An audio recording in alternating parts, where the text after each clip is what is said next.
Hello everyone. It's Chin here from Classy Narwhal. I'm recording this session because it seems like a lot of people couldn't make it to the live webinar. I've decided actually not to record live webinars because I want to try to create a safe space where people can feel comfortable sharing some of their personal challenges and personal experiences without fear of it being recorded and being found somewhere on the internet in the future. So that's kind of the case. So a lot of people wanted to see the replay from today's webinar. So I thought I'd make a quick recording with some highlights from what happened in the session. So the topic of the webinar was how to access the hidden job market. First off, I want to caveat that some of the examples that I'll be giving are examples that really only apply to certain people, and it's not going to apply for every job position, every type of role that you're looking for. So yeah, keep that in mind and apply what you can apply in your situation based on your own customization. So first off, the first thing that I wanted to share is kind of the process behind that, and I'll give some examples. So I'm personally of the mindset that people should actually try to apply for jobs by building strong relationships with companies that they really want to work at, as opposed to just spraying and praying and sending out as many resumes as possible. Of course, this is not possible for everyone. In some cases, some people don't quite know what company they want to work for.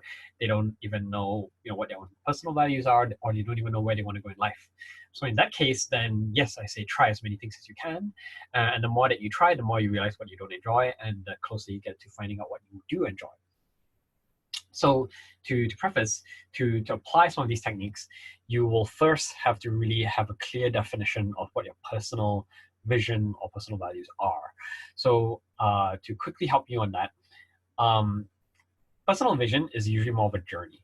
It's more of a journey for you to figure out what your personal mission is. But values are usually a bit easier to surface because usually at this point in life, when we're starting to look for a career, we already have values that are instilled upon us through our upbringing, or values that we personally strongly adhere to. Of course, there are values that we're trying to move towards as well. So what I encourage you to start by defining your values. And there are many different techniques, many different ways of doing that, so I won't go into them in this session. But the idea is if you know your values, then you can easily evaluate the opportunities that come across your table. And the reason why I say that is because a lot of us don't realize we make decisions based on pros and cons. But what we don't realize is that a lot of these pros and cons are grounded in our personal values. So my pros might be your cons. And this, I'll give a quick example here. So let's say, for example, if you decide, should you take a corporate job and work for, let's say, AT&T? Or would you want to work for a startup, which is unknown, fairly risky, but also there's a high potential for reward? So it really depends, right? Who would say yes to one or the other? So let's say, for example, if you know now that this person, John, his personal values are security, growth, and family, then in his case, he might prefer to go with the corporate job because with the corporate job, there's stability, there's the security. He's able to work only 9 to 5, and he has the weekends off, so he can spend more time with his family. Growth, maybe he would learn more with the startup, but because the corporate job actually speaks to 2 of his core values, he would probably prefer to go with the corporate job. So again, there are different cases depending on different people, but that's just one example. So now that you kind of know how values shape decision making, the next step then is once you've defined your values, then you want to try to find a company that really aligns with those values. So how do you do that? There are many job platforms out there. My recommendation is the challenge is a lot of job platforms tend to start by recruiting based on roles. So that is the very traditional model based on the industrial era, because back in the days when we were living in an era where there's a lot of jobs and people really need highly skilled backgrounds, then usually the easiest way to recruit is to say, hey, I'm looking for a developer, and then you find a developer. But a lot of companies, they're starting to realize this, and they talk about values-driven hiring, they talk about mission-driven recruitment. But you see when they post job postings, what they typically find is people will apply, and then they will find that, let's say this person's a developer, joins my company, but if they're not a good fit, and the keyword here is fit, these people tend to leave the company fairly quickly. So they try to interview and screen for value fit. But the idea is if you can come across to a company before even before they even start to consider the value fit piece, and you start to show them front and center that you are a good value alignment and that you are a good fit for the mission, then they will be very willing to bring you on, even if you don't have the right skills right now, because they can possibly create a role for you in the future. So that being said, let me quickly kind of summarize to this point. So you've defined your values, you kind of know some possible companies, and I mentioned where to find them. I would start by probably finding companies that speak to the causes that you care about. So for example, if you say you care about forestry, then you want to start by looking at companies that have CSR departments that contribute to forestry. Or you can try to reach out to companies that are fairly similar, even if they are not the right fit, they might be able to refer you to someone else. So for example, you might say, okay, I'm going to approach possibly, let's say, Mountain Equipment Co-op or Patagonia, because they seem to be passionate about the outdoors and the environment. And if you start to do informational interviews with some people there, they might say, hey, you know what? We are not as specific on the forestry piece, but there's this other company that might know it. So that's one way to start. There are other possible platforms to look at. So volunteer platforms, try to find out what companies are volunteering for specific causes, where are they donating, how are they contributing. So the challenge, this is probably the most challenging part. A lot of companies, they don't do employee branding as well as they should. And it's a bit harder for you to figure out which company. But if you do come across, and you're lucky enough to come across a company that really aligns with your values, then the next step is how do you interview and kind of go through the process of creating a job for yourself or finding a job that doesn't quite exist on the public market yet. So the idea here is, what's the hidden job market? There are typically a few types of hidden jobs. So one is a company possibly doesn't know that they need to create this role yet, but you're showing them that you can add value in this way. Therefore, they're creating a role specifically for you. The other option is companies, of course, will prefer to recruit internally if possible first before exposing the job to external market. And the reason why this is the case is because when they recruit internally, then it gives the existing employees an opportunity to move up in the organization, and it's a bit more fulfilling for their culture. So that's one of the other options. And then the third option is for when they know that they are possibly looking to fill a specific role, but they haven't quite actually gotten around to actually releasing the public job posting for it. So when you're thinking about a job to a sort of hidden job to go after, that's your mindset. So your goal is then to kind of find those jobs before they even hit the public market so that you can actually stand out as a candidate. And really the best way to do that is to really get to know the company well. So by getting to know the company, you've heard of the term informational interviews. The idea here is you want to try to meet some people who work at the company, really understand what they're working on, what are some of the challenges, and try to see if you can add value in a specific way. So I'll give you my personal example here so that you can see how I try to approach this. And I'll give you some other examples as well. So myself,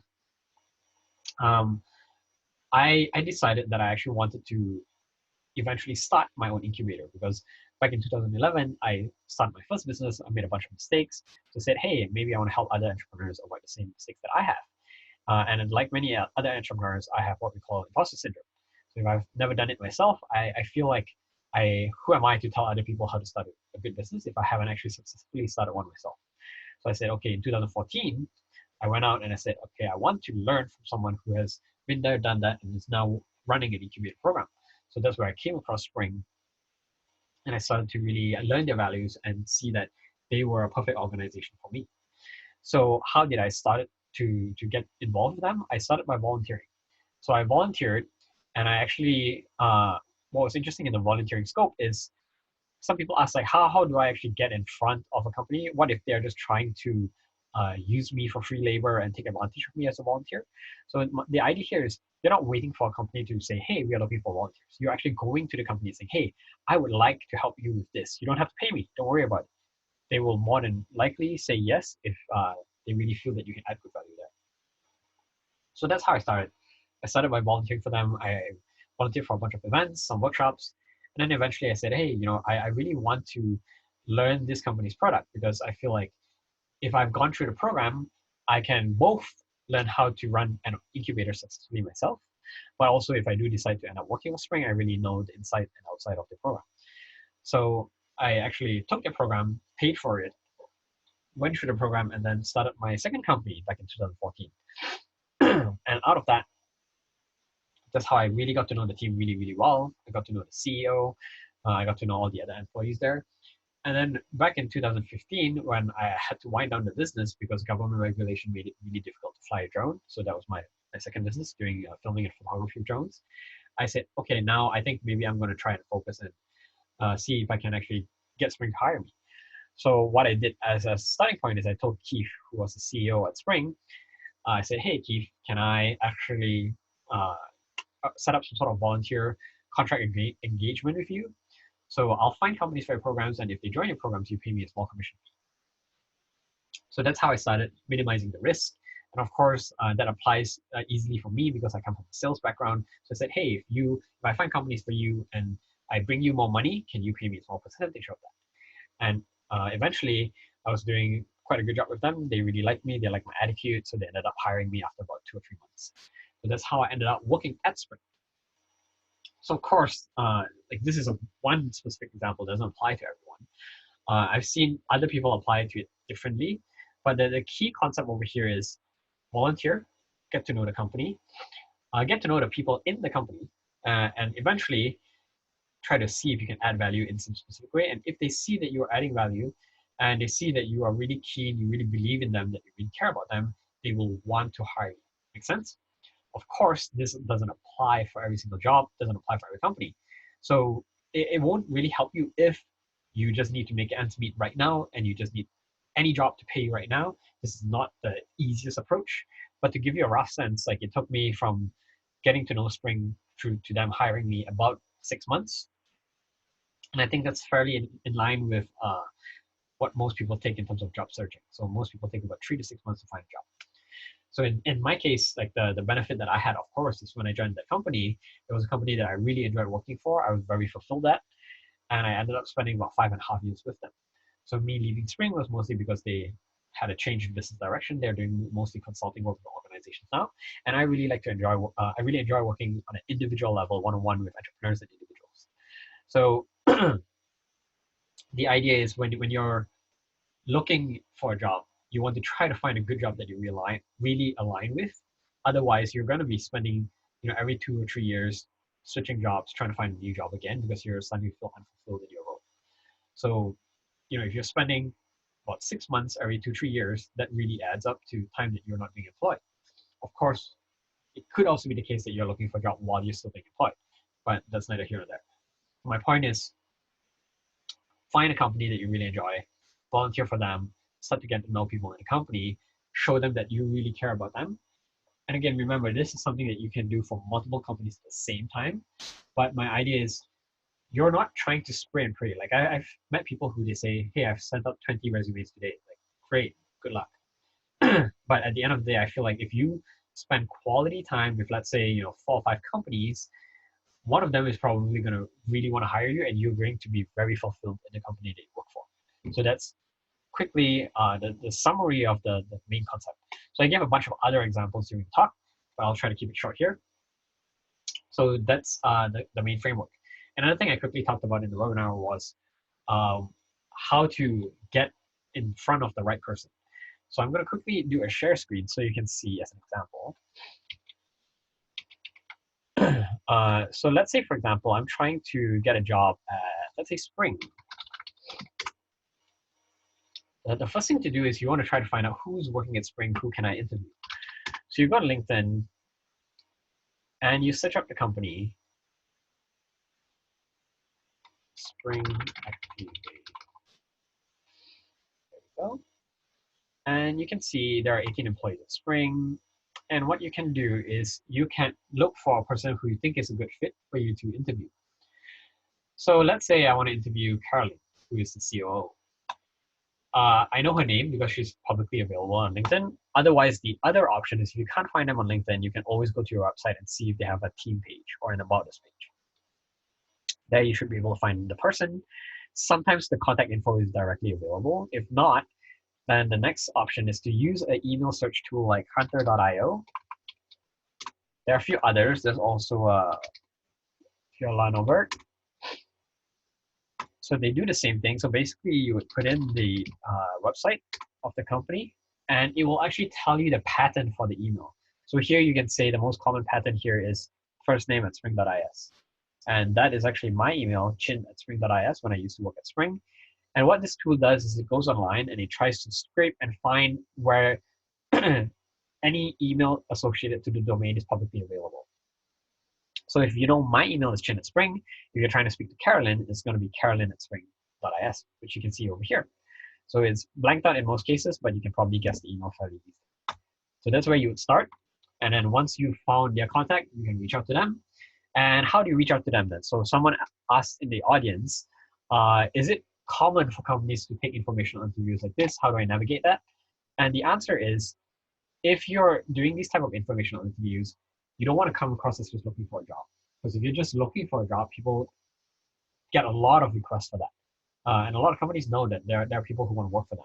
But the idea is to really come across as a strong candidate by showing that you're passionate about either what they are doing as an individual or what the company is doing. So one way you could do that is, let's say if I'm trying to approach the individual on an individual level, I would say, hey, Carolyn, I really love what you're doing at Spring. I see that you're currently a COO. I would love to, I'm thinking of being a COO myself eventually. I would love to learn your journey and figure out how you've gotten to where you have gotten today. And most people will feel very flattered because they feel like, wow, I don't think I'm an expert, but sure, if you think that my journey can help you, I'm happy to share some time with you, right? So that's one approach. The other approach is to focus on the company. So you might say, hey, Carolyn, I really like what Spring is doing, and I would love to learn more about some of the challenges that you're working on and what are the plans for the future for the company, and see if I can contribute in any way. So that's how I would frame it. And I wouldn't start by saying, hey, I'm looking for a job, right? So if the informational interview goes well, then of course you can find different ways that you can contribute. And from there, try to see if there's an opportunity for you to come in on contract or add some value in as a volunteer to start, and eventually work your way towards actually getting a job offer. Make sense? So of course, like I say, don't put all your eggs in one basket. This will not apply for every case, might not apply for every company.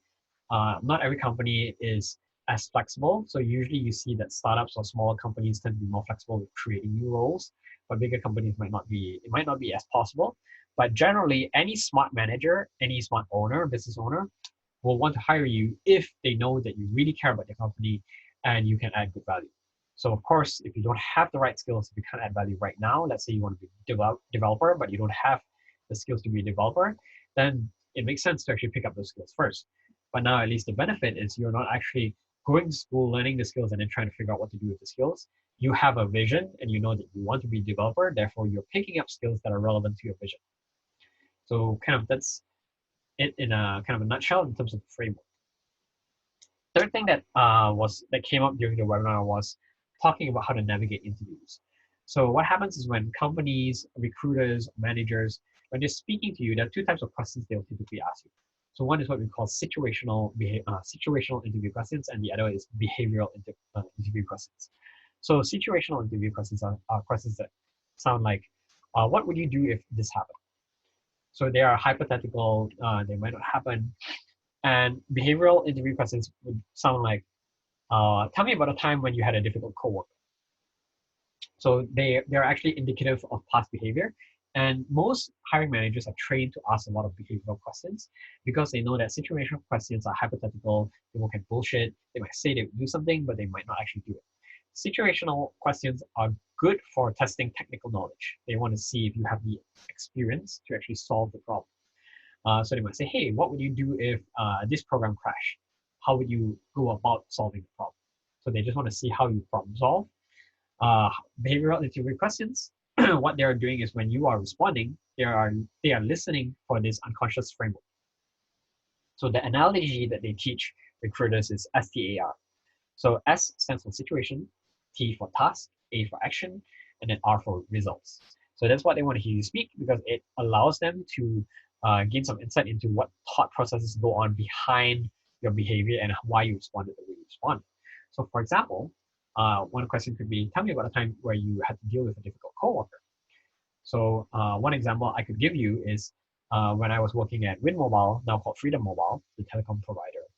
I was a store manager, and we had an employee who was a very difficult employee. He was great at sales, but he was terrible at customer service. And he ended up pushing a lot of people to buy products that he didn't really like. So the idea was, he got transferred to my store, and the store managers couldn't figure out how to fire him because he was actually performing really, really well. And the idea is, could I coach him and try to improve his behavior, or could I fire him? So I've basically just covered the situation, right? So the S. So the task is, should I fire him or can I retrain him? So that's the T. And then action is what happened. What happened is I was working with this guy, and I ended up coaching him. I ended up documenting all of the conversations that we had, and eventually we had to let him go. So the result, the R. But the idea is, because I had done a really good job with documenting everything, all of the training processes, it made it easier for us to be able to let go of this person with the right documentation and justify why we were letting go of this employee. So therefore, you can kind of see, as the AR have gone through the framework, you can kind of understand what happens behind the scenes. And then you also wanted to, as an added bonus, share what you learned from the experience. So what have I learned? I might talk about the challenges around not only focusing on profit or your targets, your goals, but also making sure that execution is done the right way, that it aligns with the values of the company, that you're finding employees who are good value fit, not only employees who can perform really well at the task that you're looking to hire them for. So that's kind of me explaining kind of some of my background. So that's what companies are looking for when they're asking you those type of questions. Another common question that typically comes out is, how do I respond to what's my greatest weakness? A quick tip here is, this is actually a lot of advice you'll typically hear is, they say this is a chance for you to actually spin your weakness into strength. And the idea is, a lot of recruiters know that you might be bullshitting. So there are two ways to kind of approach it that I prefer. So one is, you want to talk about non-crucial skills or non-crucial weaknesses. So I might say, hey, you know what? I actually am not very good at public speaking, or I'm actually terrible at looking at data, analyzing, and creating reports. And this might not be relevant for the role that I'm applying for, but I'm also being honest. The other option is to talk about a weakness and talk about how you're working to actively improve it. So the idea here is, you want to address how you're actively trying to tackle this issue and improve as an individual. So those are two different ways to approach the question. I hope some of these tips and tricks help. I know I've kind of flew through everything really quickly. But yeah, if you have any other questions, I hope that this will help you. Feel free to send me an email, chin, CHIN, @classynarwhal.com, CLASSYNARWHAL.com. And I can definitely send you some extra resources if you're looking for recruitment platforms to look at, if you're looking for ways to apply for EI in Canada under this situation for COVID. So that's it. Otherwise, everyone stay safe, stay healthy, and continue to practice social distancing. And I hope to see you all out at the other end with whatever is the new normal. All right? Have a good day.